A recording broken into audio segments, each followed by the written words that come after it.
Adrian Volkov had built an empire before most people even understood what a tech startup was.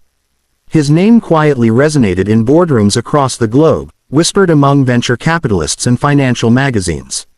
Billionaire, visionary, elusive. Yet despite the glittering accolades and luxurious penthouses, he felt a hollow emptiness when it came to matters of the heart. He didn't trust anyone to see past his wealth. Women, he had learned, fell for his fortune, not him. And he wanted, no, he needed, to know the truth. So Adrian devised a test, one he had used countless times before. He would present himself as ordinary, even struggling, on every blind date. Jeans, plain shirt, old leather shoes, a beat-up sedan that rattled slightly as it drove over potholes. No chauffeur waiting, no designer watch glinting on his wrist, no extravagant gestures to impress. He called it, stripping away the illusion, but in reality, it was armor. A shield against disappointment. Each date began the same way. Women greeted him with polite curiosity, the sort that faded quickly once the illusion of wealth dissolved. He'd casually mention his small apartment in the outskirts, a temporary consulting job, or trying to figure out life. Eyes would narrow, smiles would falter, conversations would end abruptly, as if an invisible clock had ticked too quickly. Adrian never blamed them. He understood human nature too well. He had seen it in boardrooms and gala events. People wanted success, comfort, security.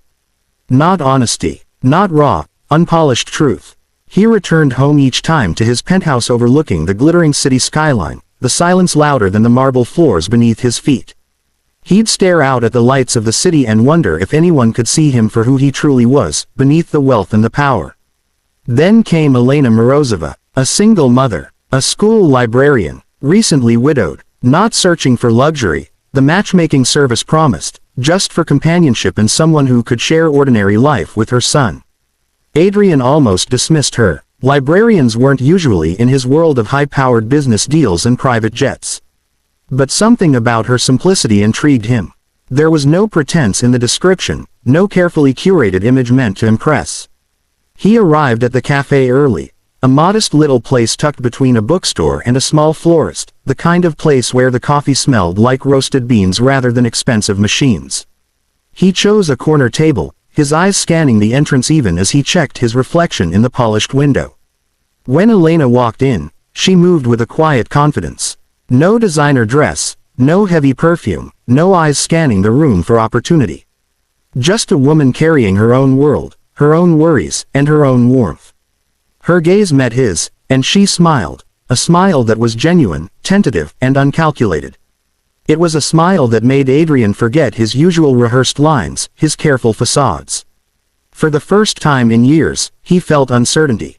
And it terrified him, because Adrian had always been in control of business, of wealth, of reputation. But here, in this small cafe, with a single mother who didn't know who he really was, control didn't exist. He took a slow breath, straightened in his chair, and waited for her to sit. The game had begun, but for the first time, he wasn't sure if he wanted to win. The conversation started cautiously, as though both were aware of invisible walls they had yet to lower. Adrian sipped his black coffee, its bitterness oddly grounding, and studied Elena's face. There was something about the soft curve of her smile, the way her eyes brightened when she talked about her son, that made him forget, for a fleeting moment, the careful persona he had adopted. "I try to get Misha to read every day," she said, stirring her tea absent-mindedly. "He believes dragons live in library basements. I can't tell him he's wrong. He's got so much imagination." Adrian chuckled, a deep, genuine laugh that startled even him. "Dragons, huh, sounds like he's preparing for a very adventurous adulthood." Elena's laugh followed, light and musical, and for a second, Adrian felt as though the walls around him were cracking. She didn't ask about his job. She didn't glance at his watch or make a passing remark about money. All she wanted to know was who he was beneath the ordinary facade he presented.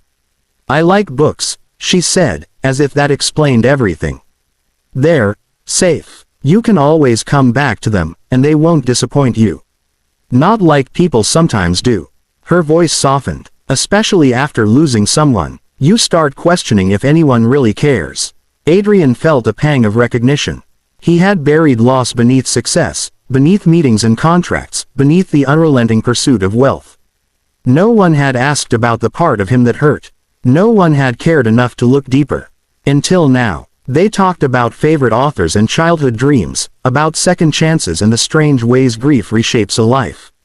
Elena spoke without pretense, revealing her fears and her resilience in the same breath. She wasn't trying to impress him. She wasn't measuring him. She was just present.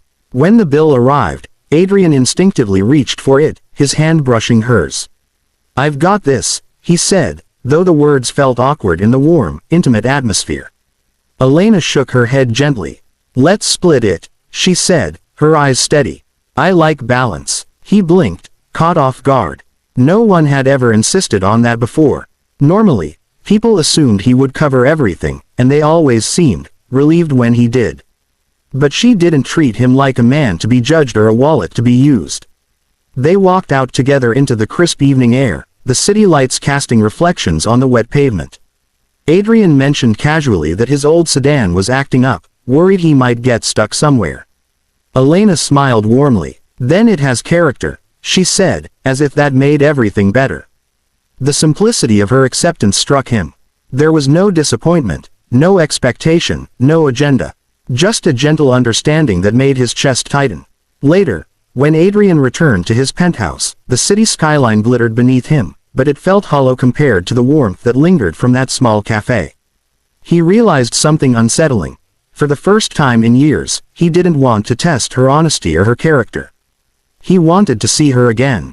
Not as an experiment, not as a challenge, but because he genuinely admired her, and that, he realized, scared him more than any failed date ever had. Weeks passed, and their encounters grew from cautious meetings into moments that felt unforced, natural, and surprisingly comforting. What began as a single coffee at the bookstore cafe had turned into weekend park walks, small dinners at family-owned restaurants, and afternoons spent browsing secondhand bookstores. Adrian noticed, with quiet surprise, that he looked forward to each meeting, not as a game or a test, but as something he genuinely wanted. Misha's laughter became a soundtrack to their growing connection. The little boy ran ahead in the park, imagining dragons lurking behind trees, while Elena chased after him with a mix of amusement and exasperation. Adrian followed at a slower pace, taking in the scene with a warmth he hadn't felt in years. The joy of this ordinary life, so simple yet so real, began to chip away at the carefully constructed walls he had spent decades building. During one quiet moment, Adrian watched Elena sit on a worn bench, Misha asleep against her shoulder, a book open in her lap. He felt an unfamiliar tug of longing, not for wealth, not for status, but for belonging. She wasn't impressed by his struggles, and she didn't question his past or his means. Her attention was entirely on the moment, on the people around her, and it made him feel light. They shared stories of their pasts, painful memories and fleeting joys alike. Elena spoke of her late husband, her voice steady but tinged with sadness, and Adrian listened, realizing that grief could be endured without bitterness. In turn, he shared memories of his own childhood, of the loneliness that came with growing up surrounded by wealth yet starved of connection. She didn't pity him, she simply listened. One evening, as autumn leaves spiraled down around them, Adrian's car, a rickety old sedan he had insisted on driving, finally gave out. It coughed and wheezed to a halt on the side of a quiet street.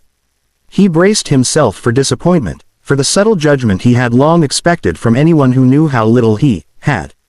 Instead, Elena opened a small picnic bag she had brought along, sandwiches, apples, a thermos of tea, and turned the breakdown into a warm, spontaneous evening. They sat on the curb together, the city lights flickering in the distance, sharing food and laughter. Adrian marveled at her ability to find joy in simplicity, to turn inconvenience into connection. It hit him then. She wasn't performing kindness. She was kindness, uncalculated, effortless, and real. She wasn't looking for anything from him. She didn't care about his status.